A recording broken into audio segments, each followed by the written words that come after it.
daughter Rosa step out onto the pitch her freshman year, and she wasn't the fastest, she wasn't the biggest, she wasn't the most skilled.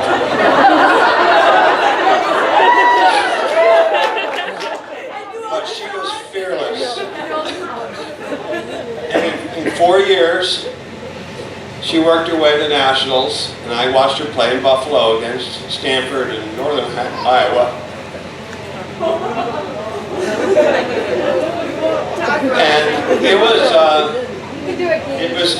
was a great thing as a dad after all these years. So what I'd like to say is thank you, Deb, for moving it to where it's gone, and I like to celebrate and pass on to Coach Dowdy that tribute to 40 years of fearless women playing rugby.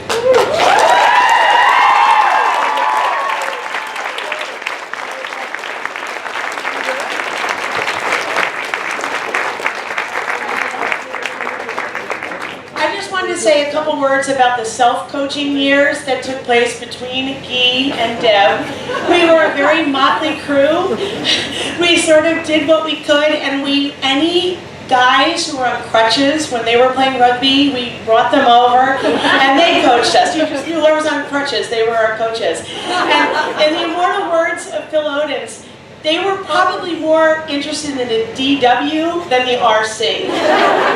So we were very happy to have them. We didn't care what their motivations were, but we were very happy. So the 82s and 83s, 84s, 85s, when he was here, when he was in graduate school, so we got a couple more terms out of him. But other than that, we had to piece it together, and we knew that all we needed to do was hold it together until someone like a Deb could come along. Because we had to just cobble it together, term to term to term, until it could just take off for posterity. And thank goodness Deb came along, and I was one of her captains, and it's my claim to fame. It's so fabulous. And just ending with an anecdote, a lot of you have heard this, but I just wanted to, there's some new faces, so you just have to bear with me if you've heard it. But I came back for I think it was the 25th anniversary, and my daughter was 6 years old at the time, and she'd grown up hearing about us playing women's rugby this, women's rugby that. So we were suiting up for an alumni game, and we walked onto the pitch, and there was a guy coming off who had just played. His name was Bill Kalmus. I don't know if you know him, but so he just played, and he's wearing his rugby clothes, and I said, "Hi, Bill," and my daughter's looking him up and down, and up and down, up and down, and she said, "Mommy, I didn't know boys played rugby."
This was a time of transition at Dartmouth. The class of '85 was the first class in which the gender ratio of admitted students approached 50-50.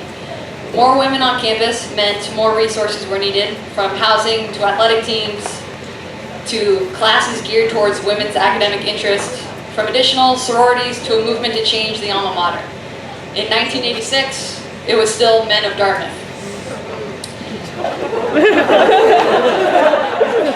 There was also a polarized political atmosphere, with the conservative Dartmouth Review reaching its heyday, while liberal students lived in shanties on the green to protest the college's investments in apartheid South Africa. Coach Deb is going to elaborate a little further.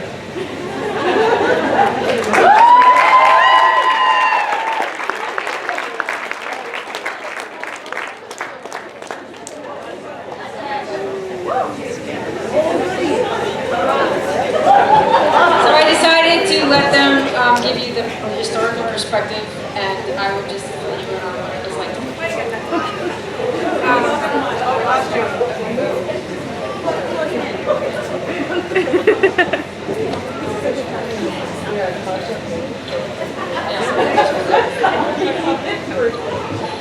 First of all, when you see any of these originals tonight, you must bow down to them. This is for later, but it applies. They are truly spectacular women in all kinds of ways that we can't even imagine. Because I came here in the fall of 1981, had a terrible experience on my freshman trip. There were all these crazy boys and one other girl, fall of 81. I didn't play till spring of 82. I was doing other things.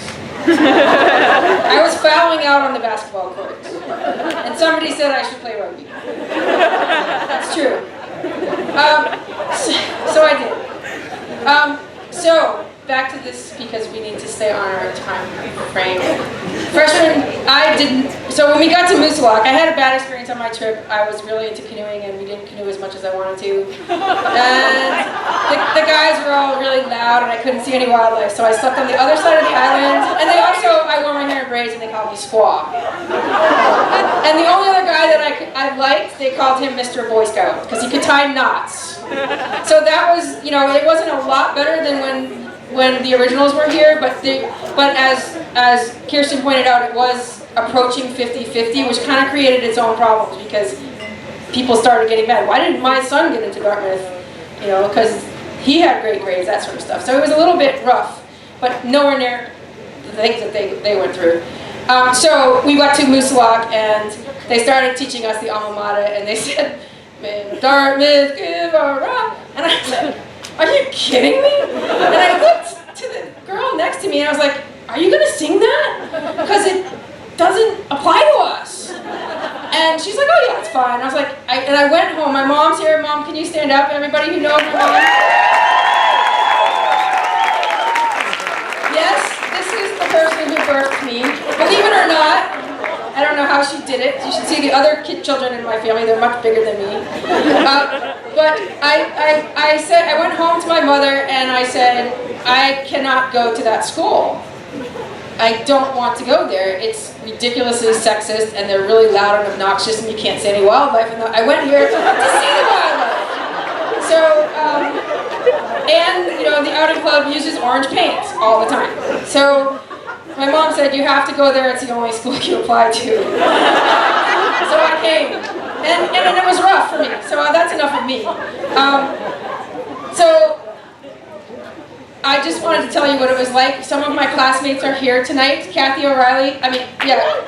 Gross. Sorry, not Kathy O'Reilly. Kathy Riley, now Kathy Riley Gross. Lisa Nadler. Riley, Nadler, I don't know, Lisa Riley. They're both Rileys. And Charlotte Hart. And Jenny Wirtz Houlihan, who is, whatever your last name is. She's an 88, but I was here extra time because I quit and came back. So I was also a captain with her, and I was captain with Kathy as well. So those guys are the 80s representatives tonight, and I really appreciate you guys coming. So you heard the story about what the campus conditions were like, and really, at that time, everything was still lawless. I mean, it was pretty lawless when the originals were here. We had kegs on the field, and it was fine. We had kegs in North Mass Lounge every Thursday night, and it was fine. And it was just so we were the last class that was grandfathered in for the 18-year-old drinking age. That year it went up to 19, the next year it went up to 20, the next year it went up to 21. So we were this like radical class that we could drink from the time we got here, like everybody else before us, but not everybody else after us. So it was a pretty wild time. And at that time, the demographics of Dartmouth were that of like the well-rounded athletic student. And so none of us would have gotten into Dartmouth today. None of us. Well, maybe Kim, maybe, you know, Becky for sure. But, you know, over here, nah, I don't think so. So nothing, you know, I know you guys are awesome. But, so, you know, we were here because we were jocks. We played 3 sports in high school. We had no other club sports to play, so we had huge teams. We had, you know, 4 sides sometimes. The class of '88 had 35 graduating seniors, 1 class, and so did the boys. And so we had like this tremendous time, but it was still totally, I mean, yeah, Deb, I got here, I had no idea how to coach. I had no idea what rugby was. All I was like a bossy person, and I didn't want, you know, I like to be in charge. We know that, right? So we got, you know, I didn't know anything about rugby, so we just sort of made our way. We just had a lot of really great athletes and had a great time. But like you guys, I mean, what I wanted to say was kind of similar to you. I wanted to tell you about some of our transportation because it was the hugest issue. A couple more things before that. We had, this is for the younger people. We didn't have to have our own computers. We didn't have computers. And we had no email. We published newsletters to ourselves every week and put them in the HPs so that we would know what was going on. And if we had to change anything, we had an honest-to-goodness phone tree, and the phones were in the hallways. They were phone booths. We had no cell phones. We had no room phones, right? So you have to like call the cell phone in the hallway, and then whoever answered had to go find the person you were calling, and then they had to do the same thing for the next person because it's a phone tree. So, you know, I mean, it was so different than it is now. Like, I live on email, you know, like I did because that's what we do. So it was very different, and we are, you know, you all still use the word meetings for your events, your parties. They were true meetings. We'd announce the lineups, we'd tell, you know, figure out who's driving, figure out whose cars worked, and then we'd have to stay till the keg was gone. Like that's how it worked. So that was incredible. I want to recognize a special alum who spanned the generation between the originals and the 80s. Am I taking too long? Am I okay? I'm almost. All right. Listen, you guys are never going to hear all this again. We need it on film because we need our history. Becky, how many years did you play rugby at Dartmouth? 10. So Becky Entz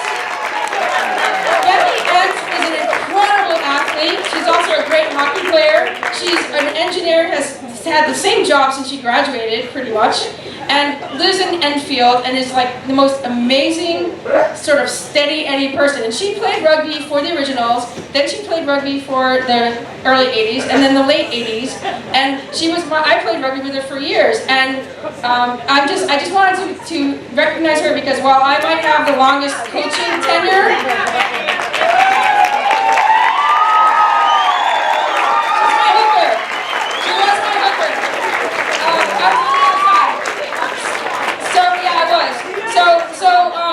I may have the longest coaching tenure right now, though Dowdy may eventually be able to break that record. Nobody's going to break Becky's record because they can only play 4 years now. So it stands permanently. You can be in the Guinness Book of World Records. All right, just a couple more things. Transportation was the biggest issue. We had a lot of blue-collar kids. My mode of transportation, my main transportation mode was a motorcycle, everybody knows that. But I was thinking about it the other day, and I remember many, many times having 2 passengers on my motorcycle riding down Main Street to go to Sachem. Who does that? I mean, I don't know, like, I'm a different person than I was now. I would not drive 3 people on a motorcycle. No helmets, that's for sissies, right? So the other car that I had to take us so that we could drive was a primer-colored Maverick. It cost $200. It had no paint, it just was primer. It was called the Shagmobile because we had to put, and it's not what you're thinking, Taylor. Stop. Oh, stop. Oh, that's Taylor. Who's that over there? Oh, it's Lisa. Lisa, it's not what you're thinking. It was called a Shagmobile because we had to put Bondo in the wheel wells, and it was all hairy because we didn't sand it down. And it happened year after year. So we also had, luckily Mary Marklin had a Porsche. But of course that only could take 2 people, so she would trade her Porsche for Duffy's Bronco, so we could take more people, and he would gladly trade the Porsche with her for the day. And then Megan Hanwell, my good friend Megan Hanwell, was also in '85, had this giant Chevy convertible that was like, I don't know, from the 60s, that could take 9 people. So we only needed a few cars, but you know, the mufflers would fall off all that stuff, just like you guys. So it was pretty interesting. So last thing I want to say is, it was a different time than it is now, and I have to say, like, as a coach, I think this time's probably a lot more sane, and I'm really glad that we moved it in this direction, because I'm really surprised that we all got out alive, and I'm not telling you most of what was really going on.